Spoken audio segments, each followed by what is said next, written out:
الحمدللہ رب العالمین الصلاۃ والسلام علی سید المرسلین وآلہ الطیبین واصحابہ اجمعین اما بعد فاعوذ باللہ من الشیطان الرجیم بسم اللہ الرحمن الرحیم الا ان اولیاء اللہ لا خوف علیہم ولا هم یحزنون وصلی اللہ تعالی علی خیر خلقہ محمد وعلی آلہ واصحابہ اجمعین الصلاۃ والسلام علیک یا رسول اللہ الصلاۃ والسلام علیک یا حبیب اللہ الصلاۃ والسلام علیک یا خیر خلق اللہ۔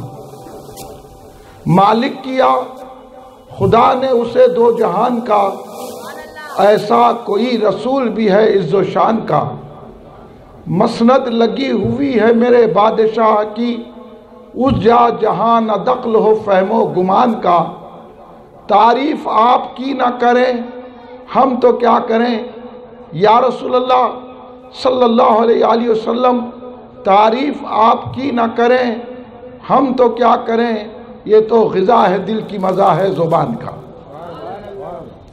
یا قطب یا غوث اعظم یا ولی روشن ضمیر، بندام درماندام جستو ندارم دستگیر، بردرے درگاہ والا سائل آفتاب، خاطر ناشاد را کن شادیا پیران پیر۔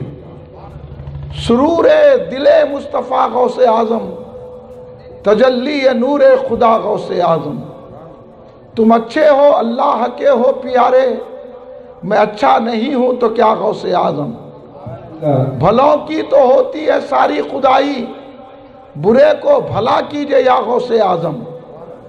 کہاں چھوڑتے ہیں گناہگار دامن، کہ وابستہ تیرے ہیں یا غوث اعظم۔ اغثنی اغثنی اغثنی اغثنی، مدد اپنے خادم کی یا غوث اعظم۔ بزرگان ملت، نوجوانان امت، نونہال بچوں، گھر میں بیٹھی سننے والی پردہ نشین میری ماں و بہنوں، آئیے آپ اور ہم سب مل کر اپنے آقا و مولا سرور عالم نور مجسم شہنشاہ امم شفیع المذنبین رحمت للعالمین خاتم النبیین سید الاولین والآخرین حضور سیدنا محمد مصطفیٰ احمد مجتبی صلی اللہ علیہ وآلہ وسلم کی بارگاہ مقدسہ میں درود پاک کا نذرانہ پیش کریں۔ پڑھیے درود پاک۔ اللہم صلی علی سیدنا مولانا محمد وعلی آلہ وصحبہ بارک وسلم۔ ایسا خاموش بیٹھے تو نہیں چلتا، آپ جلسے میں بیٹھے نا، اور دوسری جگہ نہیں بیٹھے۔ تمام جتنے حضرات یہاں بزرگ نوجوان نو عمر بیٹھے ہوئے ہیں، سب مل کر بلند آواز سے درود پاک پڑھیے۔ اللہم صلی علی سیدنا مولانا محمد وعلی آلہ وصحبہ بارک وسلم، صلاۃ و سلام علیکہ یا رسول اللہ۔ ایک اور مرتبہ نبی اور آل نبی کی بارگاہ میں درود پاک پیش فرمائیں۔ اللہم صلی علی سیدنا مولانا محمد وعلی آلہ وصحبہ بارک وسلم، صلاۃ و سلام علیکہ یا رسول اللہ۔ کلین مرکزی مجلس اہل سنت الجماعت کے زیر اہتمام فیضان سیدنا غوث اعظم دستگیر رضی اللہ تعالیٰ عنہ کہ 11 روزہ جلسوں کا 10واں جلسہ آپ کی بستی آکاش نگر میں منعقد ہے، اور آپ تمام حضرات یہاں تشریف رکھتے ہیں۔ فیضان غوث اعظم دستگیر رضی اللہ تعالیٰ عنہ کا یہ جلسہ ہے، اور آپ یہاں تشریف لا کر یہ بتا چکے کہ ہم اولیاء اللہ سے محبت کرنے والے ہیں، اور آج اولیاء اللہ کے مقام و مرتبہ، شان و مرتبت، رفت و بلندی، تصرفات روحانی، کرامتیں، تعلیمات اور اولیاء اللہ کو کیا سمجھنا چاہیے، یہ سننے سنانے کے لیے جمع ہوئے ہیں۔ اور اچھی طرح سمجھ لیجئے کہ دور بڑا نازک ہے، اگر آپ فیضان غوث اعظم دستگیر رضی اللہ تعالیٰ عنہ کا جلسہ کرتے ہیں تو کوئی پوچھنے والا پوچھتا ہے یہ جلسے کی کیا ضرورت ہے؟ اگر آپ 11ویں شریف کرتے ہیں تو کوئی پوچھنے والا کہتا ہے کہ یہ 11ویں شریف کیا ہے، اور کوئی یا غوث کہتے ہیں تو یہ یا غوث نہیں کہنا چاہیے۔ یہ فیضان غوث اعظم دستگیر رضی اللہ تعالیٰ عنہ کا یہ جلسہ یہ تمام باتوں کو سمجھانے اور یہ بات بتانے کے لیے منعقد کیا گیا ہے، امبر پیٹ والوں کے لیے، آکاش نگر والوں کے لیے، کیونکہ اب آکاش نگر اس وقت آکاش نگر بنے گا جب آپ آکاش بنانے والے آقا کے محبوب کو پہچانیں گے۔ سبحان اللہ، بے شک۔ اس لیے آج کی دنیا تو ہمیں مختلف سوالات میں گھیرے ہوئے ہے، اور نوجوان تو نوجوان، نوعمر تو نوعمر، بڑے بڑے بڈھے اس کی چکر میں آ گئے کہ یا غوث نہیں کہنا چاہیے، 11ویں شریف نہیں کرنا چاہیے، جھنڈا نہیں اٹھانا چاہیے، اور یہ فیضان غوث اعظم دستگیر رضی اللہ تعالیٰ عنہ کا جلسہ کیوں ہے؟ تم یہاں نوجوان بیٹھے ہوئے، بڑی خوشی کی بات ہے۔ اب بتائیے نوجوانوں، آپ کو آ کر لوگ کہہ رہے ہیں کہ نہیں کہہ رہے ہیں کہ درگاہ کو مت جاؤ، بول رہے نہیں بول رہے؟ یہ جھنڈا مت اٹھاؤ، یا غوث مت کہو۔ اب آپ اس کا جواب سننا چاہتے ہیں کہ نہیں چاہتے ہیں؟ چاہتے ہیں؟ اور اگر آپ سننا چاہتے ہیں تو پھر سن کر ان کو جواب بھی دینا، دیں گے؟ ہاں، تو پھر میری تقریر ہوگی۔ اگر آپ میں یہ جذبہ سرائیت کر گیا ہے تو پھر ذرا مجھے بتائیے کہ ہم حقیقت میں اولیاء کے چاہنے والے ہیں، یا غوث کہنے والے ہیں، 11ویں شریف کرنے والے ہیں، جھنڈا اٹھانے والے ہیں، تو سب مل کر ایک مرتبہ بلند آواز سے درود پاک پڑھ لیجئے۔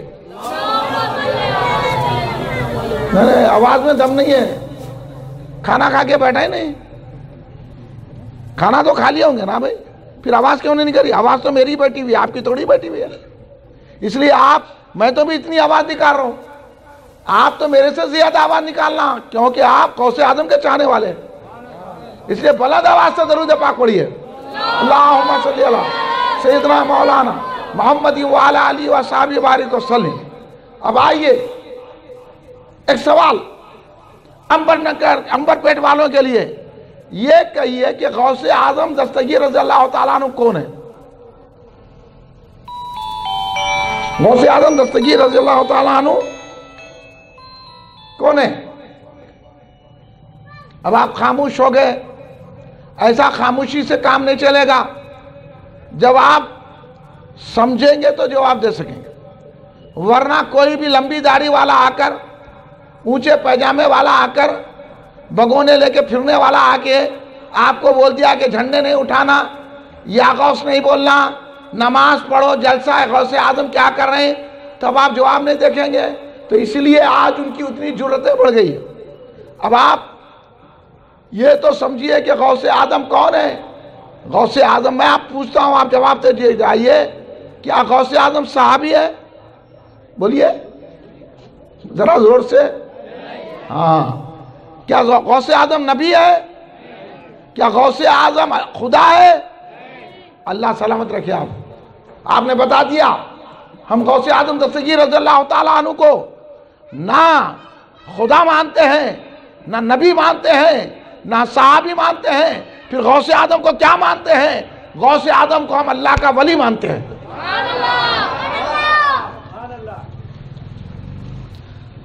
غوث اعظم اللہ کے ولی ہیں، اور غوث اعظم صرف اللہ کے ولی نہیں ہیں، بلکہ ہم اہل سنت الجماعت غوث اعظم کو ولیوں کے سردار مانتے ہیں، ولایت کے بادشاہ مانتے ہیں، روحانیت کے تاجدار مانتے ہیں، بلکہ ان کی توجہ سے ولایت تقسیم ہوتی ہے۔ اس لیے غوث اعظم دستگیر رضی اللہ تعالیٰ عنہ ولیوں کے سردار ہیں، ولیوں کے صدر ہیں، ولیوں کے امام ہیں، سلطان الاولیاء ہیں۔ تو صرف ولی نہیں ہے، غوث اعظم دستگیر رضی اللہ تعالیٰ عنہ سردار اولیاء اللہ ہے۔ ہم تو ولی کو بھی مانتے ہیں، سردار اولیاء کو بھی مانتے ہیں. ذرا بچے خاموش بیٹھو، آپ کو سمجھ میں آ رہا؟ چیخو نہ کو، ذرا سنو، سننے کے بعد پھر ذرا ایسا چیخو کہ پکوڑا بھاگ جائے. پہلے سن لو اچھی طرح، پہلے سمجھ لو بات کیا ہے. اب یہ دیکھنا ہے کہ ہم جب ولی کو مانتے ہیں، ولیوں کے سردار کو مانتے ہیں، تو اب انہوں بول رہے ہیں کہ 11ویں شریف نہیں کرنا، انہوں بول رہے ہیں کہ یا غوث نہیں بولنا، انہوں بول رہے ہیں، کون بول رہے ہیں؟ پکوڑے. انہوں بول رہے ہیں کہ فاتحہ نہیں دینا، انہوں کہہ رہے ہیں کہ درگاہوں کو نہیں جانا. تو کیا یہ بات صحیح ہے؟ اب ہمارے لوگ کیا کر رہے ہیں معلوم؟ آج کل وہ ہمارے لوگ نہیں ہیں، ان کی بات سنتے. ہاں حضرت صحیح ہے، کئی کو بولنا یا غوث یا اللہ بولنا، کئی کو 11ویں شریف کرنا، نماز پڑھنا. تو کون بولے نماز نہیں پڑھنا؟ ہم تو کہتے ہیں، ہم تو وہ ہیں جو نماز بھی پڑھتے ہیں، 11ویں شریف بھی کرتے ہیں.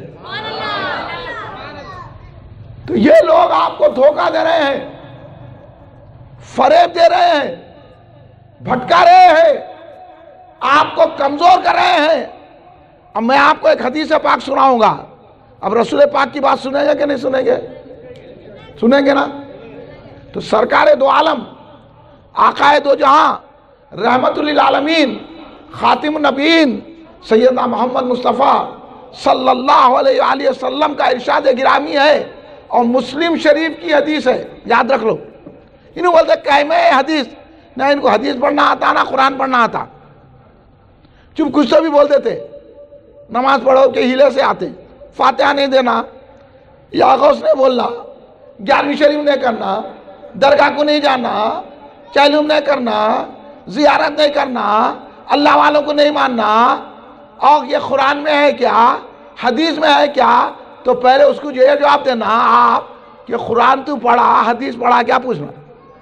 کیونکہ جتنے لوگ قرآن و حدیث کی تفسیر کرنے والے ہیں، جتنے مفسرین ہیں، جتنے محدثین ہیں، جتنے علماء حق ہیں، اولیاء اللہ ہیں، صوفیاء اکرام ہیں، اللہ کے نیک بندے ہیں، سب کے سب فاتحہ دیتے تھے، 11ویں کرتے تھے.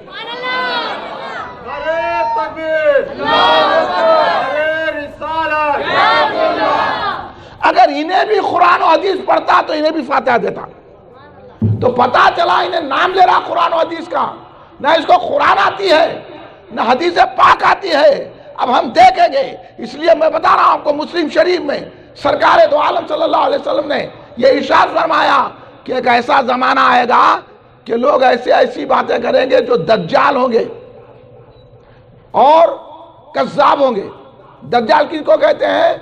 دھوکہ دینے والے، فریب، دجل کرنے والے، ان کو دجال کہتے ہیں. اور کذاب، جھوٹے. تو سرکار فرما رہے ہیں کہ جھوٹے آئیں گے، دجال آئیں گے، مکار آئیں گے، عیار آئیں گے، ایسی باتیں کریں گے نہ تم سنے نہ تمہارے باپ دادا سنے. اب کر رہے نہیں کر رہے؟ ہمارے دادا 11ویں کرتے تھے، پردادا 11ویں کرتے تھے، سگر دادا کرتے تھے، یا غوث بولتے تھے، ہمارے دادا بولتے تھے. خالی بھاوا جا کے سعودی عرب کو پھٹکے. نہیں تو پوترا صحیح، دادا صحیح ہے؟ نہیں، پوترا بورا یہ بھاوا کیا دیر چلے گئے، پیسہ کمانے کو جاؤ بولے تو انہوں ایمان کما کے آگے، ایمان ہی چھوڑ دے کے آگے. تو اسی لیے خالی گیپ اتنا ہی چاہ گیا، ورنہ دادا 11ویں کرتے، پردادا 11ویں کرتے، دادا درگاہ کو جاتے، پردادا درگاہ کو جاتے، فاتحہ دیتے. بات صحیح کہہ رہا ہوں نہیں کہہ رہا ہوں؟ ہے نا؟ ہے کہ نہیں ہے؟ سنو سمجھو تو صحیح. آپ لوگ، ہم لوگ نہیں سمجھنے سے، ایسے جلسے نہیں کرنے کی وجہ سے اللہ ہمارے جناب سید مجاہد ملتانی صاحب کو، جناب سید مطہر ملتانی کو اللہ سلامت رکھے. نوجوانوں کو انہوں نے ہمت کی اور آپ کے اس مقام پر جلسہ رکھ کر انہوں آپ سے 2 پیسے نہیں لے رہے ہیں. انہوں یہ چاہ رہے ہیں کہ ہمارے محلے والے بھی رسول پاک کے، حضرت علی کے، امام حسین کے، غوث و خواجہ کے غلام بن جائیں.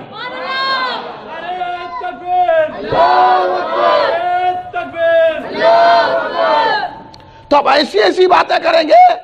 سرکار فرما رہے ہیں کہ نہ تم سنے نہ تمہارے باپ دادا سنے، اور آج بولتے جا رہے ہیں درگاہ کو نہ کو جاؤ، جبکہ ہمارے باپ دادا سکر دادا جاتے تھے.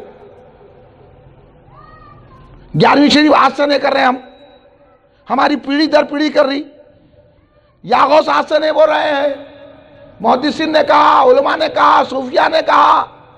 اب انہوں نکل کے بیچ میں ٹپک گئے کیڑے اور آگے بولنے لگ گئے ایسا نہیں کرنا ویسا نہیں کرنا. تو سرکار پہلے ہی فرما رہے ہیں ایسے لوگ نکلیں گے تو کیا کرنا. سرکار نے فرمایا کہ ان سے بچو، کہیں یہ تمہیں فتنہ میں ڈالنا، گمراہ نہ کر دیں. تب آپ بولو، اب میں آپ پورے مجمع سے پوچھتا ہوں، آپ رسول پاک کی بات سنیں گے کہ نہیں سنیں گے؟ اب کسی ملا، کسی بھٹکے ہوئے بدعقیدہ کی بات نہیں سننا ہے، ہم کو سننا ہے تو رسول پاک کی بات سننا ہے، غوث و خواجہ کی سننا ہے. اب آپ ہی وہ سنتے کہ نہیں سنتے؟ اس لیے میں پہلے حدیث بیان کر دیا آپ کو کہ ان سے بچو، ان کے قریب مت جاؤ، ان کو قریب آنے مت دو. ان سے بچو اور ان کو قریب مت آنے دو، نہ ان کے پاس جاؤ نہ ان کو اپنے پاس بلاؤ، کہیں یہ تمہیں گمراہ نہ کر دیں. اس لیے آج کیا ہو رہا، لوگ نماز بھی پڑھ رہے ہیں، گمراہی میں پڑے ہوئے ہیں، ایسے نئے نئے باتیں لے کر آ رہے ہیں، اور ہمارے پاس کے لوگ نہ دیکھے نہ پڑھے. آپ قرآن پڑھے ہوئے ہیں. ابھی آپ نے کہا اور یہ بات کو مانا کہ غوث اعظم اللہ کے ولی ہیں، بلکہ ولیوں کے سردار ہیں. تو اب آپ بولیے کہ ولی کا ذکر قرآن میں آیا کہ نہیں آیا، پہلے یہ معلوم کرنا ضروری ہے.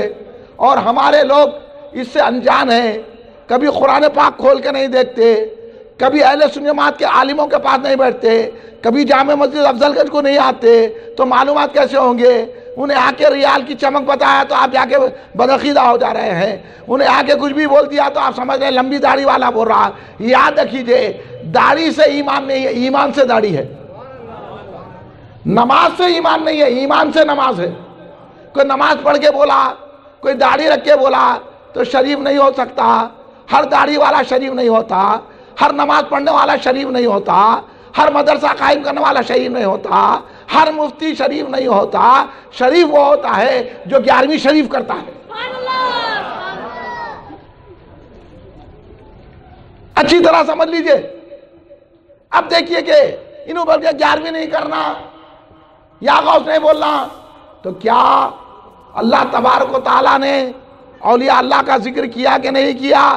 قرآن پاک میں اولیاء کا ذکر ہے کہ نہیں ہے؟ یہ جاننا ضروری ہے کہ نہیں ہے؟ تو جس آیت کریمہ کی تلاوت کی گئی ہے وہ سورہ یونس 11ویں پارے کی آیت ہے. اللہ سبحانہ و تعالیٰ ارشاد فرماتا ہے، الا ان اولیاء اللہ لا خوف علیہم ولا هم یحزنون. الا، خبردار، آگاہ ہو جاؤ، انا، بے شک، اولیاء اللہ، اللہ کے ولی، اولیاء. اور یہاں پڑھے لکھے بچے ہیں، میں آپ کو بتا دینا چاہتا ہوں اولیاء جو ہے نا وہ پلورل ہے. سمجھے آپ؟ پلورل بولے تو گرامر پڑھتے نا، یعنی اردو میں جمع کہتے ہیں. اولیاء جمع ہے، پلورل ہے، اور اس کا سنگولر، اس کا واحد ہے ولی.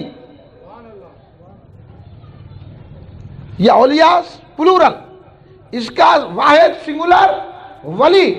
تو اللہ نے صرف ایک ولی کی بات نہیں کی، اللہ نے اولیاء اللہ کہہ کے قرآن پاک میں اللہ تبارک و تعالیٰ نے سارے اولیاء اللہ کی بات کی ہے. تمام اولیاء اللہ، حضرت آدم علیہ السلام سے لے کر آج تک جتنے کائنات میں اولیاء اللہ آئے ہیں، اللہ تبارک و تعالیٰ ان کی تعریف کر رہا ہے. تب آپ بولیے ایمانداری سے، اولیاء اللہ کی تعریف قرآن میں آئی کہ نہیں آئی؟ اولیاء اللہ کا ذکر قرآن میں آیا کہ نہیں آیا؟ اللہ نے اولیاء اللہ کا ذکر قرآن میں کیا کہ نہیں کیا؟ اللہ تو کبریائی والا ہے، اللہ تو بڑائی والا ہے، اللہ کو کسی کی کیا تعریف کرنا ہے؟ اللہ کی سب تعریف کرتے ہیں، لیکن اللہ تبارک و تعالیٰ جو ساری تعریفوں کا سزاوار ہے، ساری تعریفوں کا مستحق ہے، اللہ ہو کر، بڑا ہو کر، کبریائی رکھ کر، اللہ تبارک و تعالیٰ اتنی رفتیں رکھ کر، اس کے باوجود بھی اولیاء اللہ کی تعریف کرتا ہے، اپنے محبوبوں کی تعریف کرتا ہے، تو ہم کو معلوم ہو گیا کہ اولیاء اللہ کی تعریف کرنا اللہ کی سنت ہے۔ اب جو اولیاء اللہ کی تعریف کرے گا تو اللہ کا منشا پورا ہوگا، اللہ تبارک و تعالیٰ کا حکم پورا ہوگا، اللہ تبارک و تعالیٰ کا منشا معلوم ہو گیا کہ اولیاء اللہ کی تعریف کرنا چاہیے۔ اللہ نے تعریف کر کے بتایا کہ میرے محبوبوں کی تعریف کرو، تو اب جو اللہ کے ولیوں کی تعریف کرے گا، اللہ کے محبوبوں کی تعریف کرے گا، اللہ کے مقربین کی تعریف کرے گا، تو اب بتائیے اللہ خوش ہوگا کہ نہیں ہوگا؟ ہوگا کہ نہیں ہوگا؟ اب جب قرآن میں اولیاء کی تعریف آ گئی تو انہیں کون ہے روکنے والا؟ اب انہیں اللہ کے حکم سے، اللہ کے منشے سے، اللہ کی خوشنودی سے، اللہ کی مرضی سے مسلمانوں کو روک رہا ہے کہ نہیں کو رہا؟ اب انہیں قرآن پڑھا ہوا ہے، اگر انہیں بھی قرآن پڑھتا تو اولیاء اللہ کا ذکر کرتا، اور اللہ تبارک و تعالیٰ نے کس شان سے ذکر کیا ہے؟ الا ان اولیاء اللہ لا خوف علیہم ولا هم یحزنون، کہ اولیاء اللہ کی شان اللہ بیان فرما رہا ہے، کہہ رہا ہے کہ بے شک آگاہ ہو جاؤ، بے شک میرے جو دوست ہیں، ولی کے معنی دوست، اور میرے جو دوست ہیں نہ ان کو کوئی خوف ہوتا ہے نہ غم ہوتا ہے۔ اولیاء اللہ کو کوئی خوف نہیں ہوتا، کوئی غم نہیں ہوتا۔ آپ بتائیے دنیا اور کائنات میں کوئی ایسا شخص ہے جس کو غم ہے نہ خوف ہے؟ بڑے سے بڑے پیسے والے بھی ڈر کے نکلتے ہیں، ہاں، منسٹر کو دیکھو 4 لوگوں کو ساتھ لے کے نکلتا، لیڈروں کو دیکھو 4 چمچوں کے ساتھ جاتا، ہر ایک کو خوف لگا ہوا ہے کہ نہیں ہے؟ مالدار کو خوف لگا ہوا ہے، پیسے والے کو خوف لگا ہوا ہے، منسٹر کو خوف لگا ہوا ہے، اور لیڈروں کو خوف لگا ہوا ہے، جس کا نے جتنا مال ہے اتنا ڈرتا انہیں۔ فقیر جو ہے اخبار اوڑھ لے کے سو جاتا ہے، جتنا جس کا نے مال ہے اس کا ڈر ہے، اس لیے جتنا بڑا عہدہ اتنا بڑا ڈر، منسٹر ہو تو بڑا ڈر، اور وزیر اعلیٰ ہو گئے تو اور ڈر، پرائم منسٹر ہوئے تو اور ڈر، صدر جمہوریہ تو اور ڈر، تو ہر کوئی ڈر، یہاں تک کہ بچہ بھی غم سے چھٹکارا نہیں ہے، اس کو بچے کو بھی بولو، اس کو بھی ڈر اور خوف غم لگا ہوا ہے۔ میاں تم تو بڑے معصوم ہیں، تم کو تو کوئی ڈر خوف نہیں ہوگا۔ ارے کیا بول رہے مول صاحب، کیا بات کر رہے ہیں آپ؟ دیر سے گیا تو اماں مارتے، ڈر لگا ہوا ہے۔ تو بچہ بھی ڈر سے خالی نہیں ہے، بڑا بھی ڈر سے خالی نہیں ہے، پیسے والا بھی ڈر سے خالی نہیں ہے، بغیر پیسے والا بھی ڈر سے خالی نہیں ہے۔ اور اللہ اپنے محبوبوں کی، اپنے ولیوں کی، اپنے مقربوں کی، بندوں کی تعریف کر کے کہہ رہا ہے کہ ساری کائنات کو ڈر لگا ہوا ہے، لیکن میرے محبوب، میرے ولی، میرے دوست ایسے ہیں جن کو کوئی غم ہے نہ ڈر ہے۔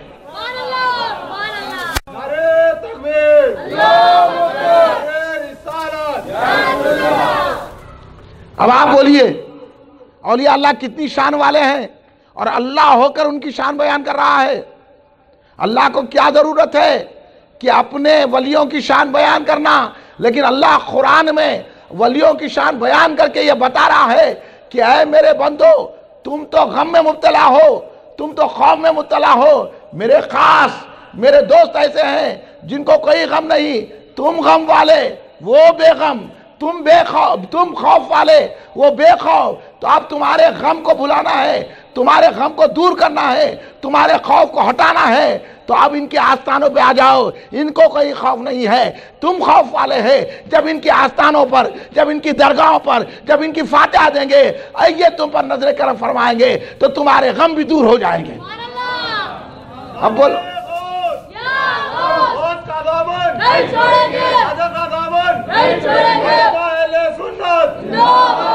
اللہ آپ کو سلامت رکھے، آپ کی آوازوں کو بلند رکھے۔ اب آپ بولیے، اب ولیوں کی فاتحہ دلانا نہیں دلانا؟ اب دلائیں گے، اب 11ویں شریف کریں گے، اب قرآن سے خود معلوم ہو گیا نا کہ وہ بے خوف ہے، ہم خوف والے ہیں، اب ان کے پاس جائیں گے تو ہمارا خوف دور ہوگا۔ اللہ نے ان کو اس لیے بنایا بے غم، ہاں ہے نا؟ بھی صابن سے کہیں کو ہاتھ دھوتے آپ کیونکہ صاف ہوتا، اب کوئی آئل وائل لگ گیا تو کیا کرتے؟ صابن سے دھوتے نا۔ آپ لوگ کیسے دھوتے؟ میں تو صابن سے دھوتا ہوں، صابن سے دھوتے نا، کہیں کو دھوتے بھئی یہ جو میل لگا ہوا ہے وہ دور ہونا۔ تو صابن میں یہ طاقت ہے کہ آپ کے میلے ہاتھ کو صاف کر دے، کیونکہ صابن پاک ہے، صاف ہے، اور صاف رکھنے کی طاقت رکھتا ہے نہیں۔ تو اسی لیے ہم غموں میں ہیں، رنج ہے، ہمارے پاس خوف ہے، ڈر ہے، مصیبت ہے، آفتیں ہیں، اور اولیاء اللہ بے غم ہے، بے خوف ہے۔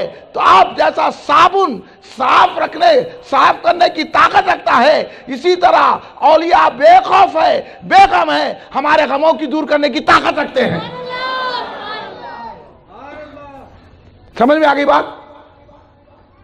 اب نہ شرک ہے نہ کچھ ہے، اس لیے ہم 11ویں شریف کرتے ہیں، اس لیے ہم درگاہوں کو جاتے ہیں، اس لیے فاتحہ دیتے ہیں۔ تم ہے بے غم، تم کو بولا اللہ، تم تو گھڑی گھڑی غم میں مبتلا ہے، ہاں تم تو پیسہ رکھ کے بھی غم میں ہیں، اولیاء اللہ کے لئے کچھ بھی نہیں ہے، انہوں سکون میں ہے، اور ہم کو سکون عطا کرتے ہیں۔ یہ اولیاء اللہ کی طاقت اور قوت ہے۔ اس لیے اب قرآن پاک میں اولیاء اللہ کا ذکر آ گیا، قرآن پاک میں اولیاء اللہ کا ذکر آ گیا، تذکرہ آ گیا۔ اب میں آپ سے ایک بات اور پوچھوں گا، یہ بولیے کہ قرآن کا پڑھنا عبادت ہے کہ نہیں ہے؟ حدیث پاک میں آیا قرآن کا پڑھنا عبادت، قرآن پاک کا دیکھنا عبادت، قرآن پاک کو سننا عبادت، قرآن پاک کو چھونا عبادت ہے نا؟ سمجھتے چلیے باتوں کو۔ قرآن پاک کا دیکھنا، سننا، پڑھنا عبادت ہی عبادت ہے، ثواب ہی ثواب ہے، نیکی ہی نیکی ہے۔ اب میں پڑھتا ہوں، آپ بولتے جائیے یہ عبادت ہے کہ نہیں ہے؟ الحمدللہ رب العالمین عبادت ہے؟ پورا مجمع بولیے ہے؟ قل هو اللہ احد پڑھا عبادت ہے؟ انا اعطیناک الکوثر پڑھا عبادت ہے؟ بولیے وما ارسلناک الا رحمۃ للعالمین پڑھا عبادت ہے؟ لقد جاءکم رسول من انفسکم پڑھا عبادت ہے؟ بولیے یہ قرآن پاک کی آیتیں ہیں، آپ جتنی آیتیں پڑھتے جائیں گے وہ عبادت ہوگی۔ اور اگر ہم پڑھیں گے الا ان اولیاء اللہ لا خوف علیہم ولا هم یحزنون تو بولے عبادت ہے؟ مگر ترجمہ کیا ہے؟ اللہ نے اس میں ولیوں کی تعریف کی ہے، اپنے مقرب خاص بندوں کی تعریف کی ہے، اپنے دوستوں کی تعریف کی ہے۔ تو اب قرآن کی روشنی میں اولیاء کی تعریف کرنا، اولیاء کا ذکر کرنا عبادت ہے۔ سمجھ میں آگئی بات؟ پھر اب 11ویں شریف کریں گے، غوث اعظم کا ذکر آئے گا، ولی کا ذکر آئے گا، تو 11ویں شریف کرنا بھی قرآن کی روشنی میں عبادت ہے۔ اب آپ 11ویں شریف کریں گے کہ نہیں کریں گے؟ اب کوئی پکوڑا آ کے بولا نہیں کرنا تو جواب دیں گے کہ نہیں دیں گے؟ بولیے نا۔ اب مطمئن ہو گئے آپ؟ اس لیے سیکھو، آپ کے پاس خزانہ ہے، لیکن آپ خزانے کی طرف نہیں دیکھ رہے ہیں۔ ہم کنگال ہے سمجھ رہے ہیں، انہیں کنگال ہو کے بولا میرے کہنے پیسے ہے، آپ پیسہ رکھ کے بولے کنگال ہے۔ آپ کرے تو ایسا خزانہ ہے کہ رسول کی غلامی کا خزانہ ہے۔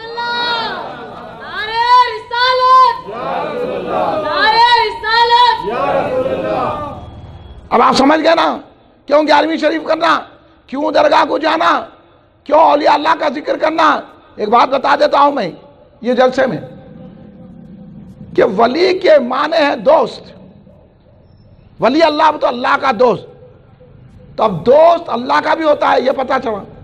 اب اللہ کو دوستی کرنے کی ضرورت ہے؟ نہ اللہ کو بیوی ہے نہ بچے، اللہ تبارک و تعالیٰ کو نہ خاندان نہ قبیلہ، اللہ تبارک و تعالیٰ کو نہ بیوی نہ بچے نہ بہو نہ بیٹی، اللہ تنہا ہے نا، لیکن اللہ کو بیوی نہیں ہوتی، اللہ کو بچے نہیں ہوتے، اللہ کا کوئی کفو نہیں ہے، اللہ بے نظیر بے مثال بے تمثیل ہے، اللہ تبارک و تعالیٰ کا ویسا کوئی نہیں ہوتا، لیکن اس کے باوجود بھی اللہ کے دوست ہوتے ہیں۔ اللہ بھی دوست رکھتا ہے۔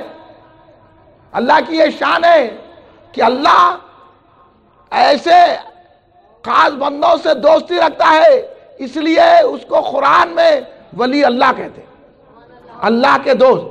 اب آپ آئیے دنیا میں، اب آپ دیکھیے اگر کوئی کمشنر کا دوست رہا تو لوگ کیسے پیچھے پیچھے پھرتے، چائے پلاتے، بریانی کھلاتے، کرتے نہیں کرتے؟ بولیے۔ منسٹر کا دوست رہا تو اس کا گھر کے چکرا مارتے، نکو میاں۔ لیڈر کا دوست رہا تو نکو میاں، لیڈر سے ملنے والا ہے، کچھ بھی کر دے گا، بولتے کہ نہیں بولتے؟ ایک معاملی لیڈر آج رہا کل چلے گا، منسٹر رہا چلے گیا، کمشنر رہا چلے گیا، نہیں، مگر اس کا اگر دوست رہا تو لوگ نہیں میاں ملا کے رکھنا، اس کو کام آتا، بولتے کہ نہیں بولتے؟ جب نہیں بولتے شرک ہوتا بول کے، جب نہیں بولتے بدعت ہوتا بول کے۔ تو معاملی کمشنر کے دوست سے آپ تعلق رکھنا چاہتے، منسٹر کے دوست سے تعلق رکھنا چاہتے، لیڈر کے دوست سے تعلق رکھنا چاہتے، مالدار کے دوست سے تعلق رکھنا چاہتے، ارے ان کا مال آج گئے کل ختم، ان کی منسٹری آج ہے کل ختم، ان کی لیڈری آج ہے کل ختم، لیکن اللہ کے ولی ہمیشہ رہتے ہیں۔ اور بتائیے جب معاملی کمشنر کے دوست کو ملا کے رکھتے ہیں، یہ تو اللہ کے دوست ہے، اس لیے تم جاتے کمشنر کے دوست منسٹر کے دوست کے پاس، ہم جاتے ہیں اولیاء کی درگاہوں کے پاس، کیونکہ اللہ کے دوست ہیں۔ اب جائیں گے درگاہوں کو، بولیے، اب بولیں گے شرک ہے، تو پھر تو لیڈر کے دوست کے پاس نہیں جانا، تو منسٹر کے دوست کے پاس نہیں جانا، اس کو چائے اور بریانی نہیں کھلانا۔ تو منسٹر کے دوست کو، لیڈر کے دوست کو بریانی کھلاتا ہے، ہم غوث اعظم کی نیاز کر کے بریانی لوگوں کو کھلاتے ہیں۔ اب کریں گے غوث اعظم کی نیاز؟ اب سمجھ میں آگئی بات؟ پھر سمجھیے نا، کدھر ہے بھائی؟ غفلتوں میں پڑے ہوئے ہیں، آپ کے ساتھ مکاری کی جا رہی ہے، صرف نماز کا نام لے کر، اصلاح معاشرے کا نام لے کر، ختم نبوت کا نام لے کر، اور شریعت کا نام لے کر، امر بالمعروف کا نام لے کر آپ کو دھوکہ دیا جا رہا ہے۔ نماز ضرور پڑھو، اور نماز ایسی پڑھو کہ اولیاء کی محبت میں پڑھو، سر جھکے خدا کے لیے اور دل جھکے مصطفیٰ کے لیے، یہ نماز ہے۔ نماز پڑھ کے یہ معنی نہیں ہے کہ اولیاء اللہ کو جو چاہے بولو، 11ویں شریف کو بدعت بولو، یا غوث کو شرک بولو، یہ تم کو کون زبان دے دیا؟ تم جاہل نمبر 1، تم ہمارے ساتھ آ کے باتیں کرتے ہیں نماز کا نام لے کر، ارے تمہاری نماز قبول نہیں ہوتی، اولیاء کا چاہنے والا ایک سجدہ کرتا ہے تو قبول ہو جاتی ہے، قبول ہو جاتا ہے۔ پر یہ بات سمجھو سنی مسلمانوں، اپنی آنکھوں سے غفلت کے پردے کو ہٹاؤ اور حقیقت تک نظر ڈال کر دیکھو، حقیقت میں اہل سنت الجماعت ہی حق جماعت ہے، اور اہل سنت الجماعت ہی ولیوں کی جماعت۔ ولی کے ایک معنی ہوتے ہیں مخرب۔ مخرب کس کو کہتے ہیں؟ خریب والا۔ خریب والا تو سمجھے نا، جو خریب ہوتا ہے، جو آپ کے نزدیک ہوتا ہے، خریب۔ اور عام زبان میں اولیاء اللہ کو کیا بولتے ہیں؟ عام لوگ کیا بولتے ہیں اولیاء اللہ کو؟ بھئی آپ اجمیر شریف